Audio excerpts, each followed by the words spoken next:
neighborhood kitschwitch, welcoming you to recipes for the cooking impaired. For you that have already subscribed, thank you, my impaired foodies. Thank you for coming back. I've missed your faces. Mwah. For those of you that are new here, welcome to my channel. We tackle various recipes and try to improve our cooking ability and have fun while we're doing it. So are you ready to whip up some delicious magic with me? I hope so. I hope so. Anyway, what are we going to make today? That's the next question. Well, today we are going to take a trip around the world and try something a little bit more on the Asian spectrum. Something you might find at a Chinese restaurant or, well, I guess any restaurant, I suppose. It is chicken cashew. It is going to be delicious. Mwah! I hope you like it. And so, to start off with, I've got a recipe. You ready? All right, so we start off with 1.5 pounds of skinless, boneless chicken breast that's been cut into pieces. The pieces don't have to be big, and they don't have to be tiny. You want them big enough you can enjoy the bits of chicken in your food, but not so big that you have fork, you have chicken. So, about cube size would be great. 2 teaspoons of chicken bouillon, or about 2 cubes. I'm going to be using cubes, and we're going to be fine with cubes this time around because we're going to put it in boiling water. We're going to put it in 1/4 cup of boiling water to be exact and dissolve that down. So it doesn't have to be granulated. The cubes will be fine because they're going to be dissolved in the water anyway. 2 teaspoons of soy sauce or coconut. 2 tablespoons. 2 tablespoons of soy sauce or coconut aminos. Yes, tablespoons, because that's what TBS means. 1 tablespoon of cornstarch. 2 teaspoons of brown sugar or a brown sugar substitute. I'm going to be using a brown sugar substitute today. And it is, the brand is Swerve. Again, I'm not sponsoring Swerve.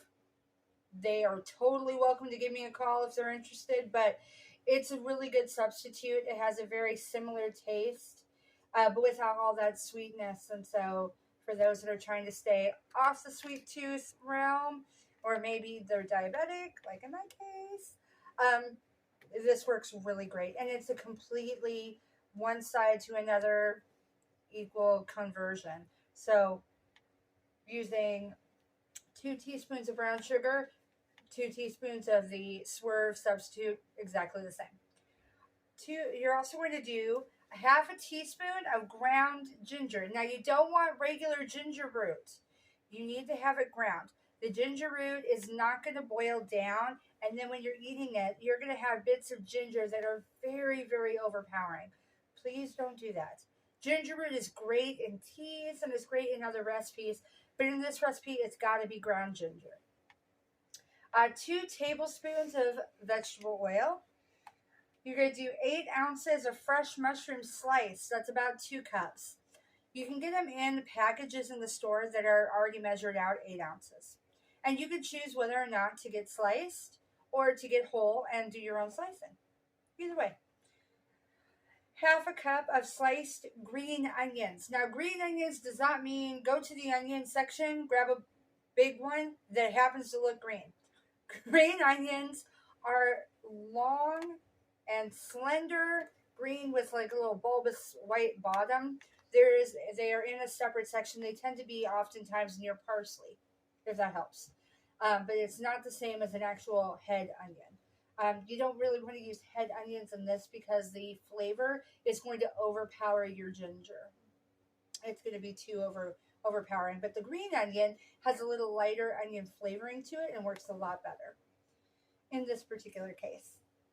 1 small green pepper sliced up. You can slice it small. You can slice it large and slender and linear, or somewhere in between. I do about somewhere in between, so mine come about yay big for a couple reasons. I like the color, and I also like that there's an option for those that don't like green peppers that might be eating with me, that they can pick them out a lot easier. Plus, when they're cut small, they tend to boil down faster. And we don't want it to be boiled down and mushy. Then we have 1 8-ounce can of water chestnuts, and these are already sliced. You can find them unsliced, and you can slice them if you want, but that's a lot of unneeded work. I would recommend just finding the cans that are already sliced. Doesn't matter what brand, as long as it's water chestnuts sliced. And you're going to drain it. You don't want the water from the water chestnut cans in your mix. Next is 1/2 cup of cashews. Now, you have options. You can do salted cashews, kind of like from your peanut deluxe delicious snack containers, or you can get them in the bulk. I like to get them in the bulk, and I opt for the unsalted only because you already have a lot of salt from the bouillon. And last but not least, you're going to cook rice or a rice substitute. Tonight, I'm actually not doing a rice substitute. I'm going to do brown rice. White rice is fine. Brown rice is fine. The substitute, like maybe a miracle rice, kind of like those miracle noodles I told you about in a different episode. Similar. Either one's fine. This time, the brown rice, I think, just tastes great with this recipe because it has kind of a nutty flavor to it. And it goes well with the cashews. Now again, for those that are metric fans, I got you covered. Here we go. We'll go a little closer. Hopefully everybody can see. I'm not going to go in detail because we've already gone through the whole recipe, but here you are. You're done. All right, guys, let's go to our staging area and start cooking this recipe, shall we? Our staging area, everything pre-cut and measured, just like in the recipe. And the first thing we're going to do is boil our bouillon cubes. Now, I've already have this started, and there's a couple different ways you can do it. You can do it in the saucepan over a hot stove, like we're doing, or you can put them in a glass container with the 1 1/4 cups of water, and put that in the microwave for a few minutes, like 2 or 3, and then add the cubes in to dissolve and stir them in. That's also fine. But since we're going to have to add in our soy sauce, cornstarch, and sugar and ginger in the saucepan anyway, might as well start here. So we'll go ahead and we'll add our ginger. And we're going to add our soy sauce next. We're going to go ahead and add in our brown sugar. Now, again, I chose to use a brown sugar substitute, regular or a substitute, either one's fine. Okay, and then next we're going to add in our cornstarch, already pre-measured, just like everything else. Just tap that in.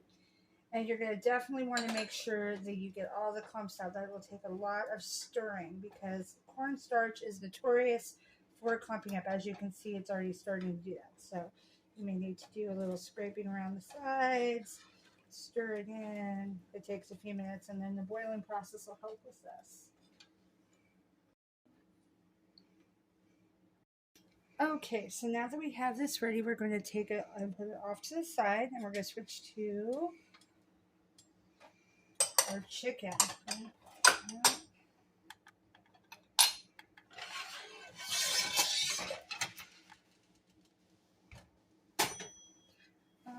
Okay, so now we're going to cook the chicken in the oil.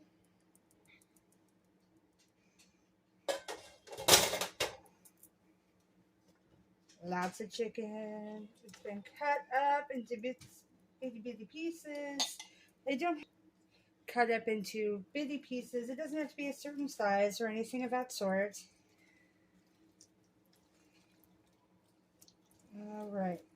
It's going to take us a few minutes, so we'll go ahead and put the cover over it and give it a chance to start cooking up, and then we'll stir it every. All right, we have got the sizzly chicky going.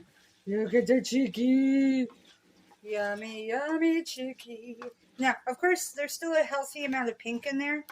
We like the color pink, but not in our food. Not in chicken. We do not like pink in chicken. So we're going to go ahead and stir this up a little more, cover it back up, give it a few moments to simmer. Okay, so our chicken is now done. So we are going to go ahead and remove the lid. We now bring the heat back down to more of a low medium. And we are going to add our bouillon mix.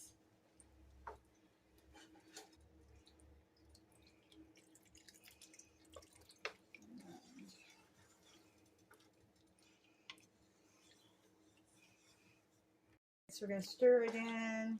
Takes a couple minutes.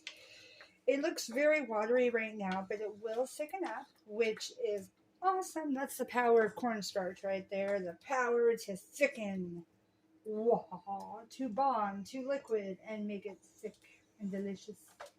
So we're going to close this up for a moment. Okay, I think we are now ready to add our vegetables. So we're going to start off with our mushrooms.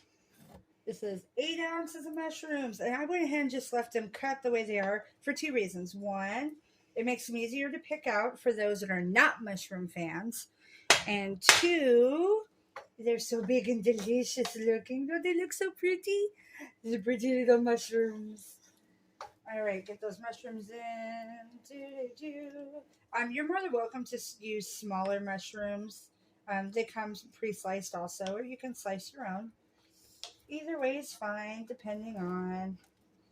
I just had so much going on today that I decided to go ahead and opt for pre-sliced, easy to go, ready. Throw it in a pan, cook. All right, next we're going to add our green peppers. Now you can cut these smaller if you want. Again, I'm doing larger because I'm sharing this with a wide variety of people. I want to make sure that if they are not green pepper fans, they can access the option to take the green peppers out. Plus, with it in a larger cut, it kind of just makes it more colorful. And colorful is fun. We like colorful food. Yay!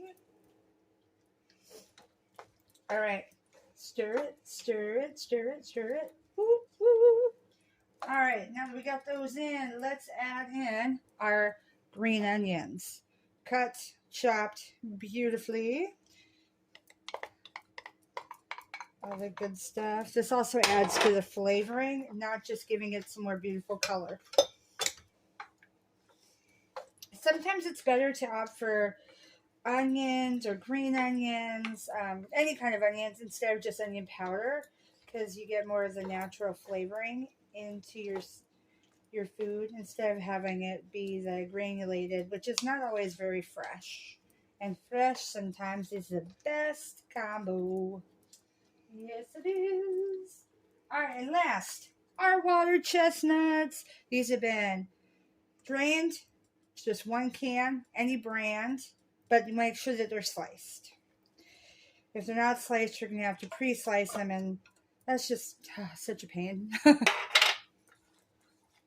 Oh my gosh, this is so much good food. Look at that yummies. All right. Smells delicious. I feel like I could just plant my face right into this and just eat it all up right now. It is that good. But, it's not good to plant your face into boiling food. It kind of hurts. Plus, your guests and or family aren't probably going to want to eat chicken cashew with bits of burnt off skin. Yuck. All right, let's get back to talking about something yummy. Let's talk about these big, delicious chunks. Yum. All right, so we're going to let this simmer for a few minutes, 5 to 8, and then we'll add the cashews last. Okay, this is now thickening up the way we want it to, and the vegetables are cooked down, but not overcooked. A heads up, if for some reason you don't have the consistency you want, what you can do is in a separate little stirring container, a bowl, or a measuring cup's what I like to use, put in a tablespoon of the cornstarch, but with cold water. Mix it directly in and then add it to your boiling mix, like in this case, our cashew chicken. Now, as you can see, there's a critical part missing from our cashew chicken. Cashews. All right, so we have the cashews in. Yum, yum, yum. Now, this, you can add in as many cashews as you want. We only did half a cup. You can add in more. I personally kind of like a whole cup of cashews. So we're going to be funny, and we're going to add more just because we can.